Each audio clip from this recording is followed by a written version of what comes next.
Hey guys, how's it going? Ricky Widmer here from Most Valuable Podcast, here to bring you our MVP NFL Power Rankings for week number 7. How it works if you are new to our power ranking system. Mark Weber and myself of Most Valuable Podcast go ahead and put together our individual power rankings of NFL teams, 1 to 32. And how we do it is, let's say the Patriots, number 1 on the power rankings, they would get points, 32. If they were number 32 on the rankings, they would only get 1 point. We add the two together, and that kind of orders the teams into what our power rankings would be.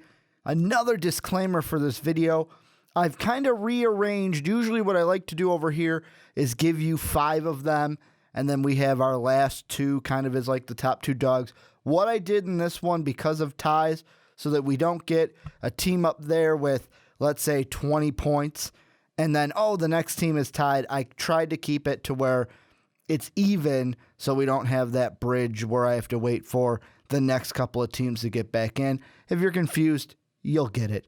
You'll see in a second. Let's start with the first group. We have 32 through 29, and we actually have a tie for 30. At 32, the Detroit Lions. Tied for 30, the Kansas City Chiefs and the Baltimore Ravens. And then at 29, the Jacksonville Jaguars. And I'm going to get into this a little bit later because the Bears are higher. I don't know how the Bears are higher on this rankings. I'll give you a hint. His name is Mark Weber. But Lions fans, here's the way I see it. The Bears and the Lions should be the worst 2 teams in the power rankings this week. Maybe this is my dad, a little bit of my father coming out in me, but me and him, when we were watching the game, said the same exact thing. Nobody deserves to win this game. The Lions didn't want to win it. The Bears didn't want to win it. In my rankings, if I could have had the Bears and Lions both at 32, I would. But I had them at 31 and 32. Maybe they would be 32A and 32B, but I put them at 31, 32 because I had to put someone at 31. The Chiefs just look bad. I mean, no Jamal Charles. Things aren't going to get better, but they look bad. The Ravens look bad. I mean, come on. Baltimore, you had one job. You were to keep my prediction right throughout the whole year and let the Niners only have 1 win. You couldn't do it. And then Jacksonville, they ran into what looked like a good team in the Houston Texans. The next group we have here, 28 through 24, a tie for 27, the Titans and the Tampa Bay Buccaneers.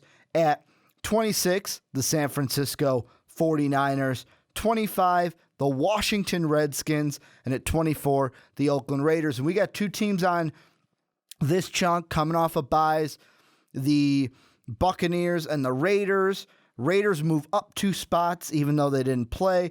Buccaneers stay the same from last week's rankings.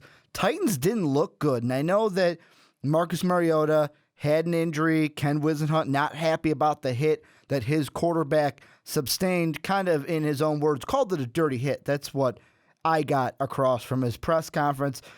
49ers moving up a little bit, 3 spots because of their win. However, 49er fans, your team still isn't good, so don't get too excited. I mean, you can party it up this week because I was wrong with my preseason prediction of 1 win for the 49ers, so you can go ahead and celebrate that. I'm sure that I'm going to hear every Niner fan that kind of bugged me during the preseason down below in the comment section. Then you have the Redskins, they're not a good football team either. Kirk Cousins thinks he's good, thinks he's improving, but he's really not. And it breaks my heart because he is the All-American. We're moving on, though. 23 through 20, the Chicago Bears coming in at, I'm going to redo that. The Chicago Bears coming in at 23. I didn't really get a good Chicago in there.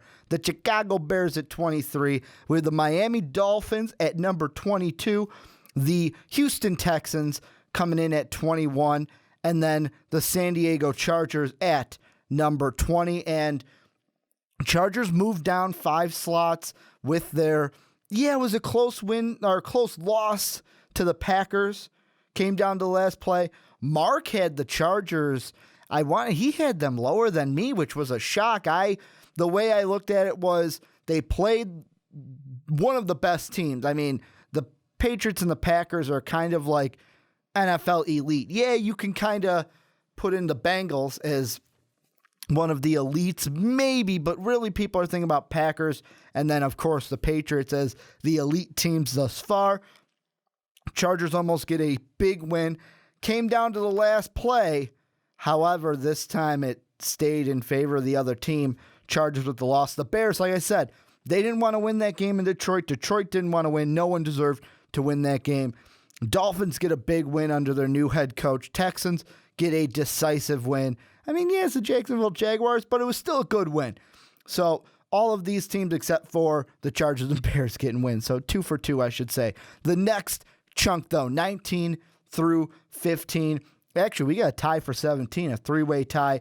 The New York Giants, the Cleveland Browns, and the New Orleans Saints all tied for 17. Then a tie for 15 with the Indianapolis Colts and the Dallas Cowboys. Cowboys moving up 2 spots. They coming off a bye this week, going to play the G-Men with Matt Castle leading the way. The Colts, I mean, come on. I mean, and these are 2 teams where I mentioned this on the Primetime podcast yesterday. You can go check it out on the YouTube channel. But, I mean, the Cowboys and Colts, this is an example of the Ricky Widmer kiss of death. Colts, I said, you're going to the Super Bowl. You're going to win the AFC. They look horrid. Cowboys, you're going to win the NFC with Jordy Nelson being injured. You're going to win the Super Bowl. Romo and Des Bryant get injured. I'm sorry. So whenever I'm just saying this right now, whenever I make a prediction about who's going to win a championship, that fan base should get scared because it's kind of a little kiss of death from my part. And then, I mean, the Saints getting a big win this past Thursday against the Atlanta Falcons. Shocker to me. Browns, I wanted you to win that game so badly. I really wanted you to be the team to give the Broncos their first loss. And then the Giants, they looked terrible, as Charles Barkley would say, just terrible on Monday Night Football against the Eagles. But let's move on. 14 through number 10. Coming in at 14, the Buffalo Bills. Followed at 13, or I should say preceded at 13, by the Philadelphia Eagles. Number 12 actually tied for 11. We have the Seattle Seahawks and the Minnesota Vikings. And then at number 10, St. Louis Rams. The Rams, the last team of the 4 that were on byes, moving up 4 spots without playing. Vikings get a big win. They move up 2 spots.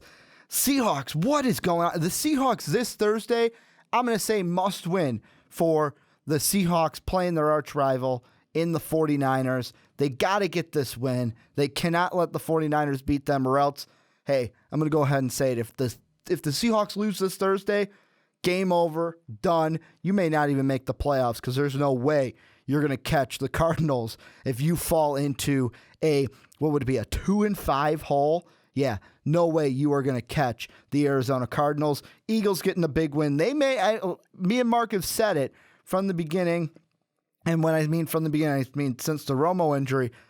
Cowboys, since those injuries, the Eagles could win this division at 8-8. And I mean, they could play well enough to be 8-8, even though, Philly, I'm sorry, I still don't think you're that good of a team. Could you turn it on? Yes, and you have been the past 2 weeks, but you got to keep that consistently going. To me, 2 ain't enough. You got to keep it going. And the Bills, you ran into the Bengals. I'll give you some benefit of the doubt. You ran into these guys. So, yeah, you're not going to fall too much. You actually, in the combined, you actually gained a spot with a loss. Moving on, 9 through 5. We have coming in at number 9, the Atlanta Falcons. Don't know if I can say that after a loss to New Orleans, though. Then we got the Pittsburgh Steelers coming in at number 8. The Arizona Cardinals and New York Jets tied for the 6th spot on the list. And then at number 5, the Denver Broncos. Broncos getting a 3-point win over the Browns. I had them lower because of that than Mark did. I really don't think the Broncos are that great of a team this year.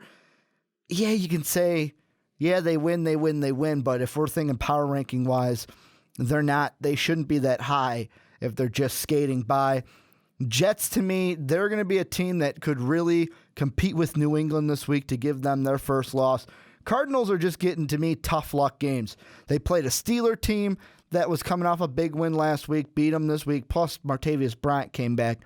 They lose to a Rams team that the Rams just play that entire division tough. So, I mean, Cardinal fans, yeah, you lost this past week. Don't worry. You're going to bounce back. Remember the game against the Lions that you guys played after you lost to the Rams? Expect that same kind of game this upcoming week in Week 7. Then the Falcons, yeah, it's one loss, but it was the Saints. Saints play Falcons tough. I think the Falcons bounce back. Don't think that, oh, well, you know what? They are who we thought they were. They're not that good of a team. Yeah, they are. They'll bounce back. They'll be fine. And then there were four teams left. Coming in at number 4, the Carolina Panthers. This is a team that they didn't just beat. I mean, there's a difference between a beatdown, but the way you win, yes, it was a close game, but without the weapons they have, and with only Greg Olsen, when Cam Newton just commands that offense and leads them down the field on a last-second drive and beats the Legion of Boom, LOB, they got to gain a few spots to me. I had them a lot higher than Mark had them. Coming in at number 3, the Green Bay Packers. And this is I know what you guys are saying, but Ricky, how are they 3? You said that if the Packers keep winning, they'll probably be 2. Yeah, but I didn't expect the Bengals to be the Bengals this year. They're our number 2 team, Cincinnati beating Buffalo. And then, of course, yeah, they played the Colts. You could see it as a easy pass for this team. But as I said in one of my fantasy football videos, I call them the red, white, and blue machine. The New England Patriots are our number 1 team. It is for sure that no matter who the Patriots beat, they're going to be number 1. Bengals and Packers right now fighting it out for that number 2 spot. If the Panthers keep winning, they'll be that 3rd team, or 4th, but 3rd behind whatever the Bengal or Packer team getting into 2nd place. These are the teams I expect coming in this week, going to be great. However, that Jet-Patriot game could be a good one this week in Foxborough. That's going to do it for our Week 7 power rankings coming into, like I said, Week 7 in the NFL. Let us know down below what you think. Who is ranked too high? Who is ranked too low? Where's your favorite team? Are you happy with their spot? What do you expect your favorite team to do coming into this next week of the NFL season? You can go ahead, hit me on Twitter at Ricky Widmer or at Most Valuable Podcast. Go ahead, if you liked the video, hit that like button. If you loved it, hit that sub button. I want to thank you guys for checking out this video today. And as always, have a good day, everybody.